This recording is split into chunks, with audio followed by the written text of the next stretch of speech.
तो दोस्तों आज हम लोग जिस स्टॉक के बारे में बात करने वाले हैं उसका नाम है सारेगामा इंडिया लिमिटेड। आप इसके चार्ट को देखिए। आफ्टर कोविड-19 इसमें जो रैली चली उसके बाद इस स्टॉक में बहुत ही लंबा कंसोलिडेशन दौर भी चला और उसके बाद अब जाके इसमें क्लियर ब्रेकआउट आया है और इस ब्रेकआउट के बाद इसमें जो ऊपर की रैली शुरू हुई है उसमें बहुत ही बड़े बड़े वॉल्यूम्स भी देखने को मिल रहे हैं। आपको देखने को मिलेगा कि एक्यूमुलेशन के दौर से ही इसमें वॉल्यूम बढ़ता नजर आने लगा था और अब यहाँ पर तो एक बहुत ही सॉलिड एंट्री बन रही है एक लंबे टाइम फ्रेम के लिए। तो दोस्तों इसके लेवल्स क्या हो सकते हैं वो जानने से पहले एक बार हम इसके फंडामेंटल्स भी चेक कर लेते हैं। तो कंपनी का पूरा नाम है सारेगामा इंडिया लिमिटेड। 635 रुपए इसका मार्केट प्राइस है और इंट्राडे में इसने 8.74% की क्लोजिंग दी है। मार्केट का 12,252 करोड़ का है। स्टॉक पी 64 का है, थोड़ा सा अभी भी ओवर वैल्यू है। बाकी आरओसी की बात करें तो 19.6% एंड आरओई 14.2% का है। पिछले एक साल के हाई लो की बात करें तो 310 का लो रहा और 689 का कंपनी का हाई है। आपको दोस्तों इस कंपनी के बारे में बता दूं तो सारेगामा इंडिया की ओल्डेस्ट म्यूजिक लेबल कंपनी है जो कि 1902 से ही चल रही है और इसका शुरुआती नाम ग्रामोफोन कंपनी ऑफ इंडिया हुआ करता था और यह company totally play content company है। 2017 में इस कंपनी ने सारेगामा कारवां और यूडली फिल्म जैसी प्रोडक्शन शुरू करी जो कि काफी ज्यादा सक्सेसफुल रहे हैं। तो दोस्तों अगर हम पिछले एक साल के इसके चार्ट की बात करें तो पिछले एक साल में भी इसमें काफी अच्छी तेजी नजर आई है और अब इसमें से यहाँ से जो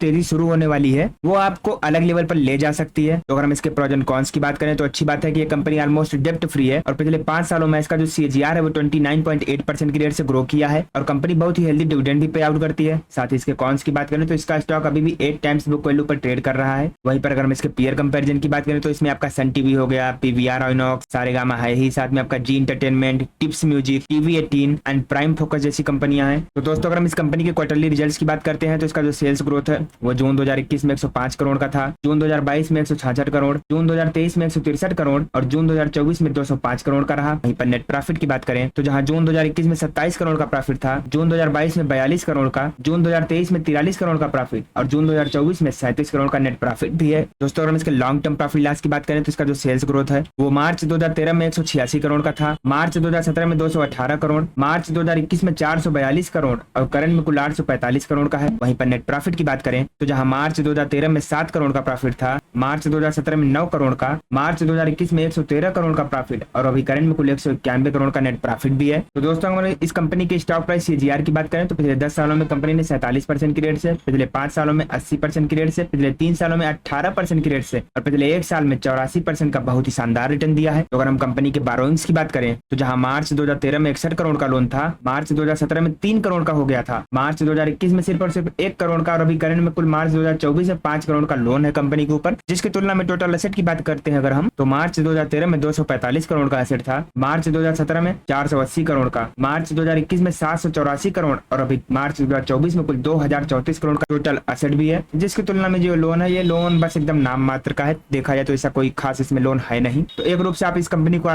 डेप्ट फ्री भी कह सकते हैं। तो अगर हम इस कंपनी के शेयर होल्डिंग पैटर्न की बात करते हैं तो प्रमोटर्स की हिस्सेदारी जहां सितंबर 2021 में 63.77% थी वो घटकर 59.22% पर आ गई, यानी कि प्रमोटर्स ने यहाँ पर अपना स्टेक बेचा है। एफआईआईज की बात करें तो 9.52% से बढ़कर 17.22% पर आ गए हैं। डीआईआईज की होल्डिंग 2.84% से बढ़कर 3.22% एंड पब्लिक की होल्डिंग 23.66% से घटकर 20% पर आ गई है, यानी कि एफआईआई डीआईआई सभी अपना स्टेक बढ़ा रहे हैं। और देखा जाए तो दिसंबर 2021 के बाद से प्रमोटर्स ने भी अपना पोजीशन लगभग हर क्वार्टर में बढ़ाया ही है। 57% से 58 हुआ, फिर 59 भी हुआ और अभी 59-22 हो चुका है, यानी कि लगभग हर क्वार्टर में प्रमोटर्स अपना पोजीशन लगातार बढ़ाते जा रहे हैं। तो अगर हम इस कंपनी की फोरेंसिक एनालिसिस करते हैं तो इसमें आपको 8 पॉजिटिव संकेत, 3 न्यूट्रल और 6 निगेटिव संकेत देखने को मिलेंगे। जैसे कि अच्छी बात है कि कंपनी के ऊपर ऐसी कोई खास लायबिलिटीज नहीं है जिससे कि इसके इन्वेस्टरों को कोई प्रॉब्लम हो। एप्रिसिएशन का कोई भी इफेक्ट नहीं पड़ रहा है प्रॉफिट पर। कंपनी के प्रमोटर्स ने कोई भी शेयर प्लेज नहीं किया जो कि बहुत ही अच्छी बात है। रिटेलर्स की जो होल्डिंग है वो गुड टाइम टू बाई है। आरओई इनका पिछले 10 सालों से बढ़ रहा है। कंपनी के ऊपर जो डेप्ट है ये डेप्ट बस एकदम नाम मात्र का है, यानी कि हम इसको कह सकते हैं कि ये कंपनी ऑलमोस्ट डेप्ट फ्री है। साथ ही अगर हम इसके शेयर प्राइस की बात करें तो पिछले 10 सालों में बढ़ रहा है और आरओसी में जो स्ट्रेंथ है वो लगातार मजबूत होता नजर आ रहा है। वहीं पर प्रमोटर्स होल्डिंग इसकी काफी बढ़िया है। पिछले 90 दिनों में प्रमोटर्स ने बेचने की जगह उल्टा खरीदा ही है और वर्किंग कैपिटल अगर देखा जाए तो इनका थोड़ा सा यहाँ पर ड्रैग कर रहा है। और हिस्टोरिक वैल्यूएशन में पिछले 3 सालों में, क्योंकि आपने देखा होगा चार्ट में भी आपने देखा होगा कि पिछले 3 सालों में कंपनी ने कुछ खास ऐसा किया है नहीं और एक ही जगह पर ये रह गई है, इसलिए यहाँ पर हिस्टोरिक वैल्यूएशन में थोड़ी सी प्रॉब्लम आ रही है। बाकी वैसे कोई खास दिक्कत की बात मुझे नजर नहीं आ रही है। तो अगर हम इसके रेवेन्यू की बात करते हैं तो इनका जो प्रोडक्ट है, licence fees around 63%, sale of karma 17%, income from films and television series 15.3% and 4.5% others. इनके सेगमेंट का ब्रेकअप करें तो म्यूजिक से ही अराउंड 80% का बिजनेस आता है, बाकी फिल्म्स एंड टीवी सीरियल से। इनके सॉन्ग बाय डिकेड्स हम अगर करें तो आफ्टर 2000 यानी कि 2000 के बाद के जो गाने हैं वो 47% के आसपास के हैं। 1961 से 1980 वाले 28%, 1981 से सन 2000 तक 20% और 1960 के पहले के 2.6%। तो लोकेशन वाइज अगर हम देखें तो इंडिया से 66% का बिजनेस होता है, बाकी का रेस्ट ऑफ द वर्ल्ड से, यानी कि इंडिया के बाहर के लोग भी इनको कंज्यूम करते हैं।